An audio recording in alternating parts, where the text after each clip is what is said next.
सा, cutie pie सा, शरीफ सा। कुछ ऐसा ही चेहरा बनाते हैं ना लोग जो उधार लेने आते हैं। अबे भाई माफ कर दे।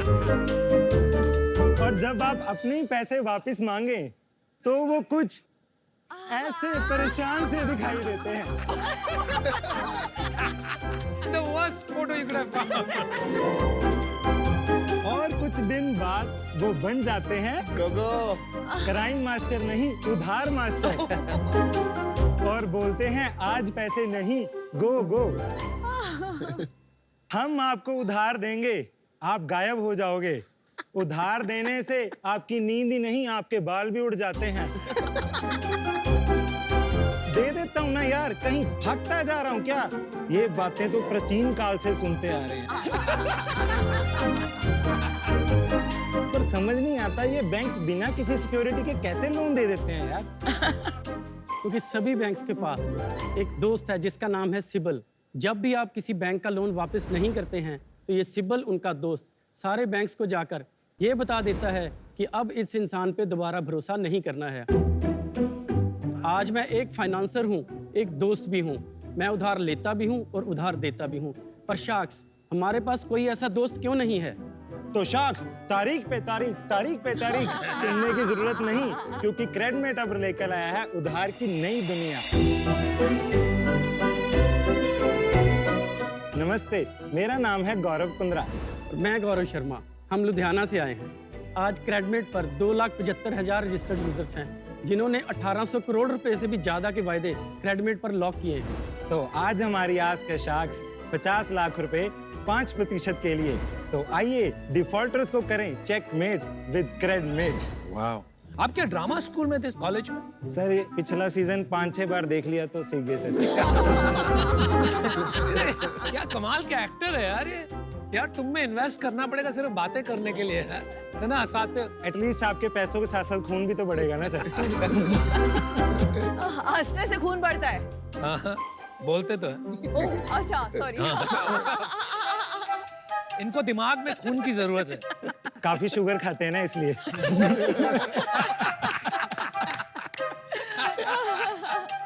रोस्टेड। चलिए गौरव स्क्वायर, वेलकम टू शार्क टैंक का सीजन 2। Thank you ma'am. बहुत ज्यादा दिलचस्प पिच थी। Thank you. आप दोनों अपने बारे में थोड़ा बताइए, कैसे आप मिले, आपने क्या पढ़ाई की है और क्या काम किया है? मैंने 2014 में अपनी बीबीए कंप्लीट की।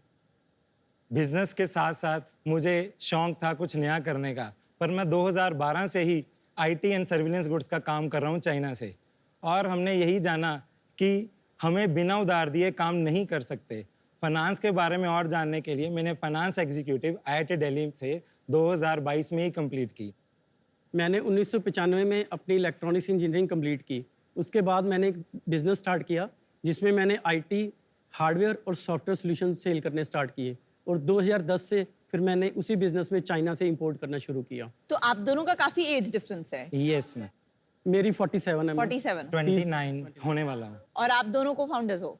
हाँ जी मैम। और मिले कैसे? मैम हम दोनों एक दूसरे को बाय शक्ल तो जानते ही थे, पर एक दिन एक शादी पे मिले और हमने जाना एक ही इंसान ने हम दोनों के पैसे खाए हुए हैं।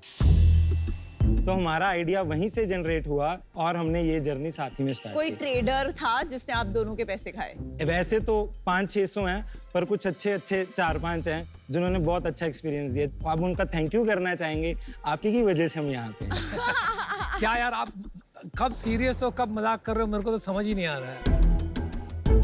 तो आपका कोई प्रोडक्ट डेमो है? यस सर, क्रेडमेट यूज करना बहुत ही आसान है, क्योंकि आप इसको डाउनलोड कर सकते हैं प्ले स्टोर से या ऐप स्टोर से। आप बाईं तरफ देख सकते हैं ये रामलाल जी का फोन है और दाईं तरफ सेठ जी का फोन है। तो सेठ जी हैं आजकल बहुत एडवांस, रील्स देखते हैं, फेसबुक चलाते हैं। वो कहते मैं तो एडवांस तरीके से ही वायदा लूंगा।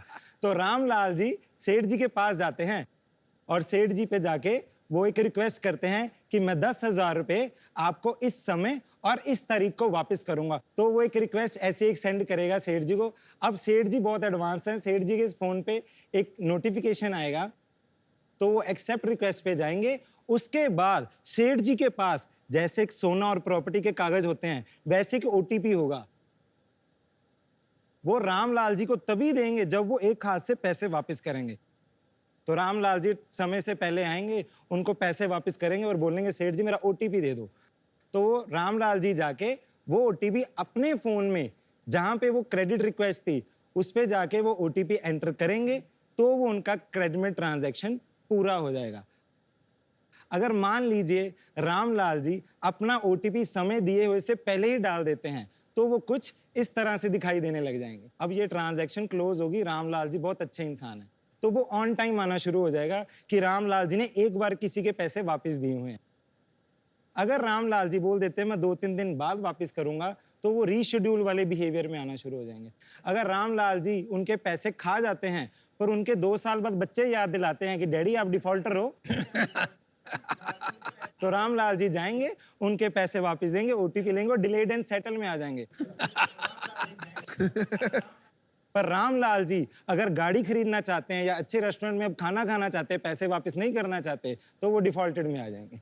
और हमने इसमें मजे के लिए एक टाइमलाइन बनाया है जिसमें हम डेली डिफॉल्टर्स अपडेट करते हैं। जरूरी नहीं है क्रेडिट वही यूज करेगा रामलाल जी या सेठ जी, आपके मोहल्ले में कौन लेटेस्ट डिफॉल्टर है आप टाइमलाइन पर देख सकते हैं।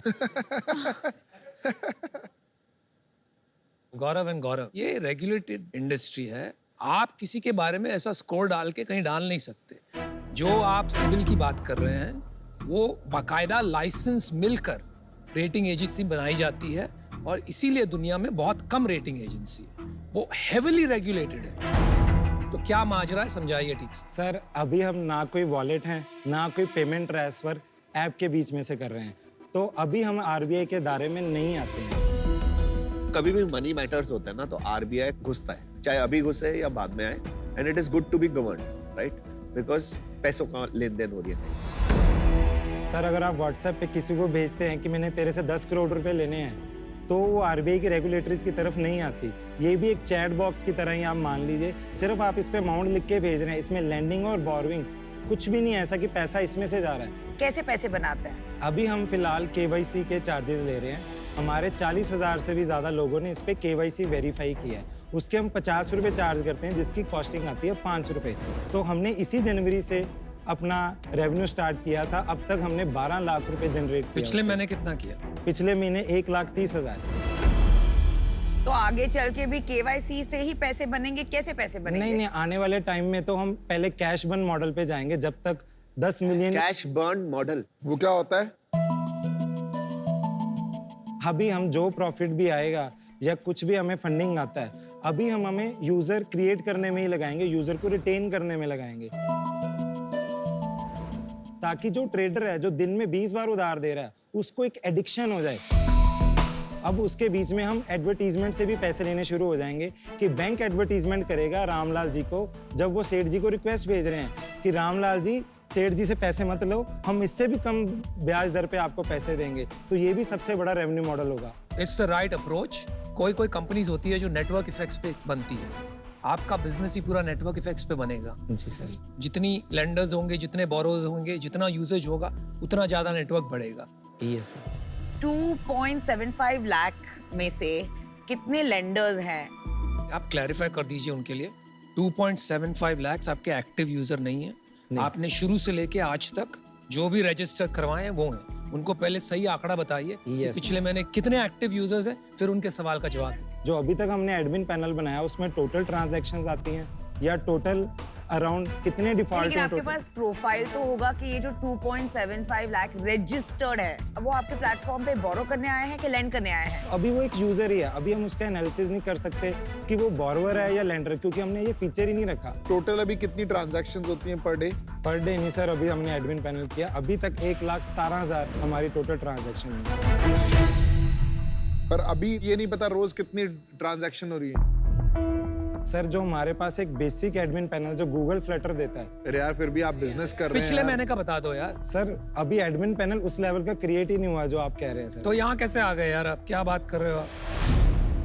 मुझे लगता है अभी डेप्थ में आपको जाना पड़ेगा, रेगुलेशन में भी जाना पड़ेगा। शायद रेगुलेशन में मुझे लगता है निकल जाए, पर उसके बाद भी आपको अभी अपने एक्टिव यूजर्स नहीं पता, डेली कितनी ट्रांजैक्शंस हो रही हैं वो नहीं पता है।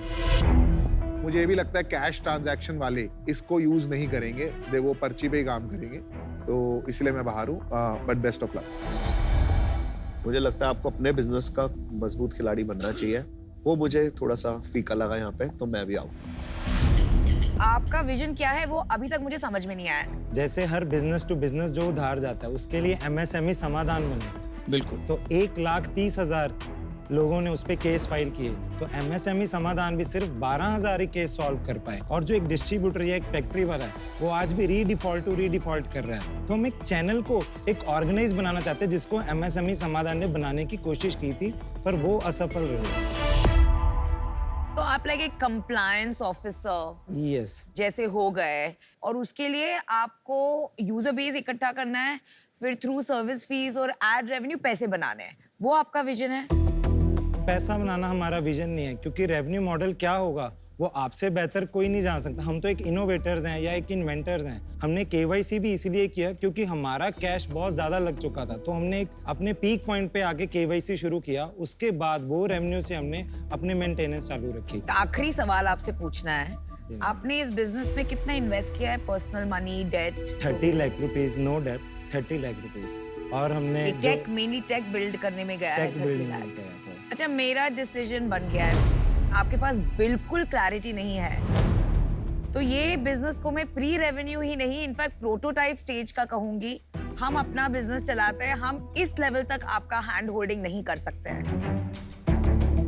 And for that reason I am out. ये वाला जो बिजनेस है, ट्रेड का क्रेडिट को फैसिलिटेट करना और मैनेज करना, इंप्रूव करना, इसको सॉल्व करना एक काफी डिफरेंट अप्रोच है। मुझे लगता है उसमें आपको API इंटीग्रेशन करना पड़ेगा कंपनीज के ERP से, जिससे सीधा बिलिंग होते टाइम ही एक इंटीग्रेशन हो जाए, एंड यू नो जब वो OTP देके अपना सेटल करते हैं Yes. तब उनका डिफॉल्ट से नाम लेके, तो ये एक B2B टेक SaaS बिजनेस की तरह मुझे लगता है पोटेंशियल इसका काफी है, तो इसमें मैं अभी आपके साथ नहीं जुड़ पाऊंगी, तो आज मैं इससे आउट हूँ। पर हैविंग सेड दैट, लुधियाना में बैठ के आपने इतना अच्छा एक प्रोडक्ट बनाया है, I hope you do well, best of luck. Thank you. आपका प्रोडक्ट मार्केट फिट हुआ ही नहीं है भाई। प्रॉब्लम को हमने ग्राउंड रियलिटी से जाना और पहचाना। जहाँ तक डैशबोर्ड और एनालिसिस की बात रही, कंज्यूमर क्यों नहीं यूज कर पा रहा, क्या प्रॉब्लम आ रही है, उसके लिए हम फंडिंग रेज करने आए थे सर, कि हम कुछ हिस्सा कुछ एक्सपर्ट CTOs के साथ हम अपना डैशबोर्ड। देखिए, एक आपकी खासियत कहता हूँ मैं, आप ऑनेस्ट हैं और आप में एक मासूमियत है, लेकिन कहीं ना कहीं मुझे ये लग रहा है कि वो एक्सेप्शनलिज्म जो होता है जिसके ऊपर हम बेट लगा सकें एज एन इन्वेस्टर, वो बाहर नहीं आता। थोड़ा जाइए, फिर से सोचिए और पैसे मत लगाइए, मैं यही एडवाइस दूंगा, और इस रीजन से मैं आउट होना चाहूँगा। सर, हम लास्ट में कुछ कहना चाहेंगे। हाँ जी, बिल्कुल कहिए। बहुत स्टार्टअप स्ट्रगल कर रहे हैं इस देश में, क्योंकि पहले लोग कहते थे आइडिया लेकर आओ, हम आगे लेके जाएंगे। फिर लोग कहते प्रोटोटाइप लेके आओ, फिर हम आगे लेके जाएंगे। फिर लोग कहते कि आप यूजर्स लेके आओ, फिर हम लेके जाएंगे। फिर लोग बोले कुछ तो रेवेन्यू लेके जाओ, फिर आगे लेके जाएंगे। आज पहुंचे हैं तो आप कह रहे हैं एक और डिटेल लेके आएं। हमें आपकी सपोर्ट इसलिए चाहिए, एक रेवोल्यूशन की तरफ पीयूष सर, क्योंकि हम चाहते हैं कि आपके बिना हम भी संभव नहीं है। गौरव, मैं एक मिनट गौरव, 1 मिनट, मैं आपको एक इंटरप्ट करना चाहूंगी।